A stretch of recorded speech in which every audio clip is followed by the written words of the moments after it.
Terima kasih pemirsa, Anda kembali menyaksikan Kominfo Newsroom. Pemirsa, 10 tahun era kepemimpinan Presiden Joko Widodo, pembangunan baik fisik maupun SDM merata ke seluruh Indonesia, termasuk wilayah 3T atau terdepan, terluar, dan tertinggal. Selama satu dekade terakhir, pembangunan desa dan wilayah 3T di Indonesia menjadi perhatian utama pemerintahan Presiden Joko Widodo, dan desa dan wilayah 3T ini menghadapi berbagai tantangan berat yang jauh berbeda dari masyarakat di kota besar.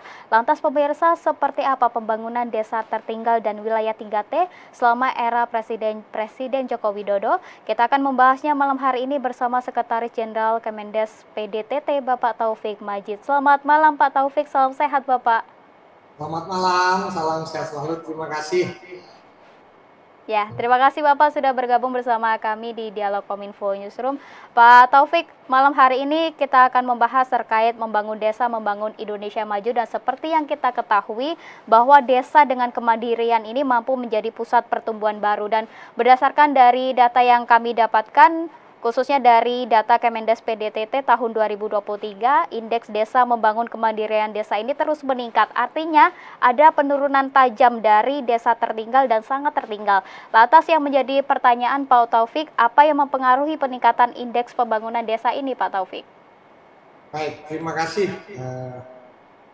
Senang sekali tema ini diangkat untuk mengamplifikasi kerja-kerja pemerintah saat ini untuk mendorong desa dan kawasan pedesaan, terutama di daerah-daerah tertinggal, kawasan transmigrasi, supaya lebih maju, lebih mandiri.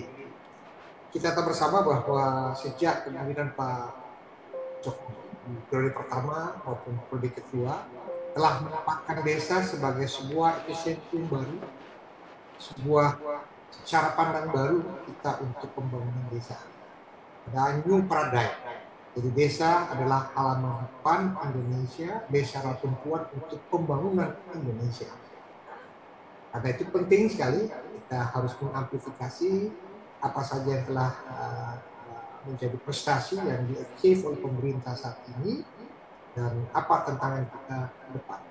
Saya kira dengan nawacita Bapak Presiden Jokowi dan insya Allah akan dilanjutkan oleh Bapak Presiden Prabowo dengan asta cita, tetap menempatkan desa dan pembangunan dari bawah sebagai sebuah rencana strategis dan penting untuk keberlanjutan pembangunan nasional.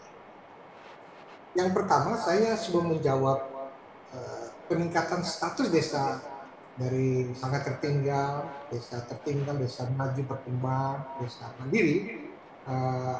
Yang paling penting saya ingin sampaikan afirmasi dari pemerintah Republik Indonesia, terutama sejak pemerintahan Pak Jokowi, di mana dana desa yang mulai diluncurkan sejak tahun 2015, di mana dengan adanya afirmasi fiskal yang betul-betul dilaksanakan oleh pemerintah sebagai mandat dari Undang-Undang Desa, rata-rata APBDes, ya, anggaran pendapatan belanja desa di Indonesia 2024 itu mencapai 1,7 miliar atau naik 5 kali lipat dibanding dengan tahun-tahun sebelumnya, apalagi tahun-tahun 2025, maaf 2014, 2013, 2012 ke bawahnya.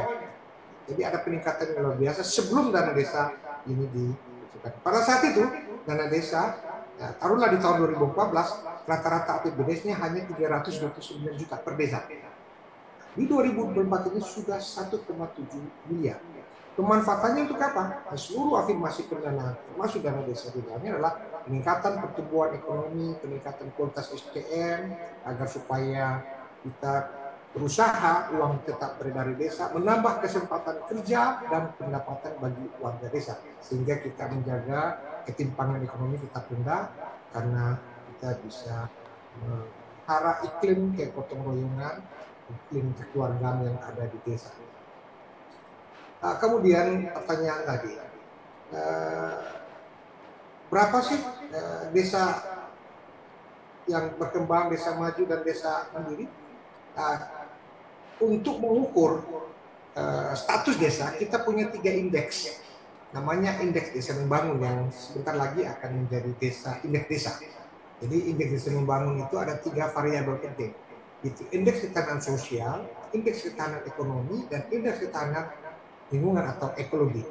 Nah, setiap tahun Kementerian Desa mengukur tiga variabel ini untuk menentukan status desa kita di Indonesia. Saat ini di tahun 2024 desa di Indonesia itu ada 75.265 desa. Kita bandingkan sejak sebelum ada dana desa, taruhlah di 2015 baseline kita, desa sangat tertinggal itu ada di angka 13.453 desa. Nah, pada tahun 2024 ini, desa sangat tertinggal hanya menyisakan sejumlah 4.363 desa. Artinya terjadi penurunan yang sangat signifikan. Desa sangat tertinggal itu sebanyak 9.090 desa. Kemudian desa tertinggal. Desa tertinggal itu dari 2015 33.592 menurun menjadi hanya 6.100 desa. Ada berkurang 27.492 desa. Kemudian desa berkembang dari 2015 22.852 desa meningkat menjadi 24.532 desa. Desa maju 3.608 desa pada tahun 2015, pada tahun ini menjadi 23.063 desa, atau bertambah status desa maju itu sebanyak 19.455 desa.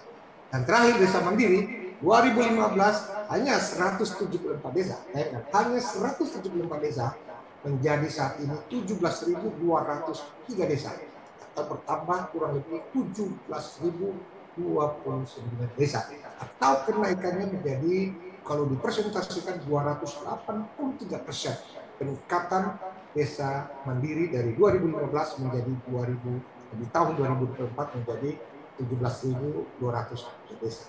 Ini beberapa capaian yang perlu diamplifikasi, perlu dipublikasi supaya halayak umum, masyarakat bisa tahu dengan data-data ini bahwa berkat kerja keras semua pihak, dari pemerintah pusat di bawah pimpinan Pak Jokowi, di kementerian lembaga, sampai pada jajaran pemerintah daerah, baik provinsi, kabupaten kota, bahkan sampai di pemerintah desa, kita setelah sama-sama memberikan prestasi yang cukup menggirakan bagi capaian pembangunan desa di Indonesia.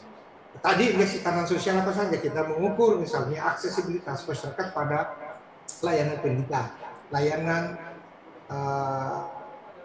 kesehatan. Kemudian indeks ketahanan ekonomi misalnya dilihat pada seberapa besar instrumen ekonomi bisa berkembang di desa. Akses masyarakat terhadap pasar. Ada badan-badan usaha di desa yang dikembangkan oleh masyarakat yang basisnya pada potensi sumber daya yang diperoleh. Kemudian ketahanan lingkungan. Seberapa jauh APBD atau masyarakat desa bisa memperkuat pembangunannya dengan terus memperhatikan keberlanjutan atau melestarikan lingkungan yang ada di masing-masing. Itu yang bisa kita hasilkan selama kurang lebih 10 tahun kepemimpinan pemerintah saat ini, terutama untuk pembangunan desa-desa di Indonesia. Ya, intinya banyak sekali capaian yang telah diraih di era kepemimpinan Presiden Joko Widodo ini, khususnya dalam membangun kemandirian desa, begitu ya Pak Taufik. Nah, tadi Pak Taufik juga sempat menyinggung terkait dana desa. Nah, apakah dana desa ini mampu merubah dan juga meningkatkan kualitas masyarakat desa sendiri itu, Pak Taufik? Sangat berpengaruh. Capaian dari dana desa sangat mempengaruhi peningkatan kualitas hidup dan mengurangi angka kemiskinan, terutama yang ada di desa. Jadi di dana desa itu ada dua skema besar. Satu untuk peningkatan ekonomi masyarakat, dan yang kedua untuk peningkatan kapasitas atau kualitas hidup masyarakat. Nah, ini sesuai dengan mandat di Undang-Undang 6 tahun 2014 tentang desa, di mana bahwa disebutkan secara eksplisit pembangunan desa itu ditujukan untuk meningkatkan kesejahteraan warga desa, mengurangi angka kemiskinan, ketimpangan, dan menjadikan masyarakat desa sebagai subjek utama dari pembangunan yang ada di desa. Nah, karena itu banyak sekali prestasi yang diraih oleh desa dengan menggunakan dana desa yang setiap tahun itu meningkat. Dana desa yang diterima oleh masing-masing desa, sehingga misalnya untuk peningkatan ekonomi masyarakat, misalnya banyak sekali fasilitas ekonomi seperti pasar desa, badan usaha milik desa, pembangunan di bidang pertanian atau pengembangan usaha-usaha di bidang perikanan, desa wisata dan seterusnya, infrastruktur yang kita bangun untuk mendorong ekosistem ekonomi yang terus berkembang di desa dan seterusnya. Nah, sedangkan untuk peningkatan kualitas hidup warga desa, ya, misalnya di bidang pendidikan ada PAUD, kemudian di bidang kesehatan ada posyandu, ada fasilitas kesehatan yang bisa ini air bersih, irigasi dan seterusnya, dan program-program lain yang itu semua dicapai oleh terutama warga desa dengan memanfaatkan dana desa yang setiap tahun meningkat. Di sini kita kemudian memberikan apresiasi kepada pemerintah desa di bawah fasilitasi dari masing-masing pemerintah kabupaten dan kota yang ikut mendorong pemanfaatan dana desa yang bisa berkontribusi bagi peningkatan kualitas hidup dari warga masyarakat yang ada di desa. Ya, dana desa sudah terbukti begitu ya Pak Taufik bisa meningkatkan kualitas hidup Betul. masyarakat. Kalau Ya, kita mau lihat dari 2015 sampai 2024, untuk menunjang aktivitas ekonomi yang saya sampaikan tadi, jalan desa itu sudah terbangun di 366.080 km. Nah, ini kalau kita bisa membayangkan, ini setara dengan 35 kali pulang pergi dari Sabang hingga Merauke. Jembatan itu sudah dibangun 1.947 meter. Nah, setara kalau kita bikin disambung jembatan itu setara Banda Aceh ke Bandar Lampung.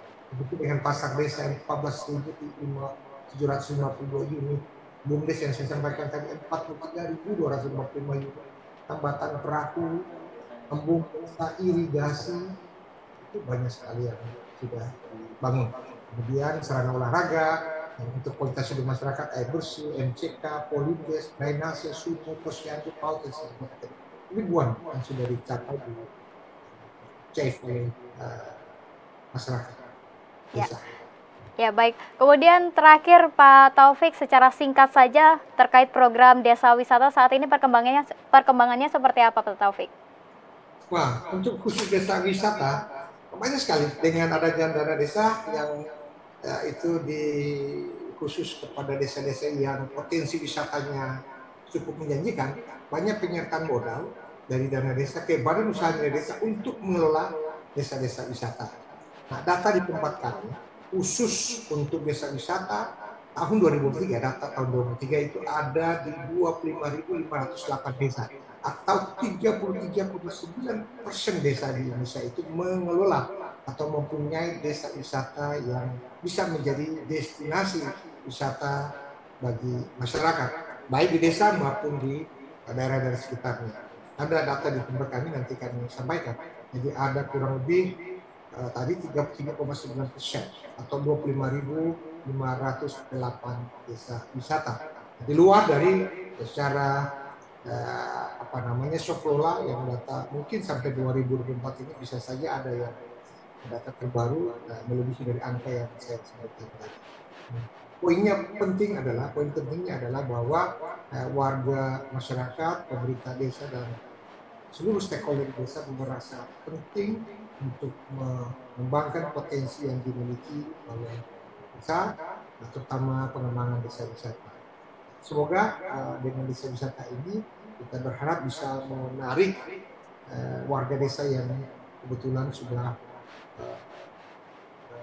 melakukan migrasi pindah ke kota. Ini dengan adanya desa wisata, BUMDes yang mulai berkembang, warga desa yang tadinya di kota bisa balik lagi ke kampung halaman, sehingga aktivitas ekonomi bisa berjalan dengan baik. Karena kita percaya desa wisata ini paling cepat untuk menyerap tenaga kerja. Itu hal yang ingin saya sampaikan kepada kita semua. Ya, tentunya kita berharap bersama ya Pak Taufik, desa wisata ini terus bisa berkembang agar roda perekonomian di desa ini dapat terus berputar. Baik, terima kasih Pak Taufik Majid selaku Sekretaris Jenderal Kemendes PDTT. Terima kasih Bapak sudah bergabung bersama kami. Selamat melanjutkan aktivitas. Selamat malam Pak Taufik. Baik, selamat malam. Terima kasih. Dan pemirsa, kami akan segera kembali dengan informasi lainnya. Tetaplah bersama kami.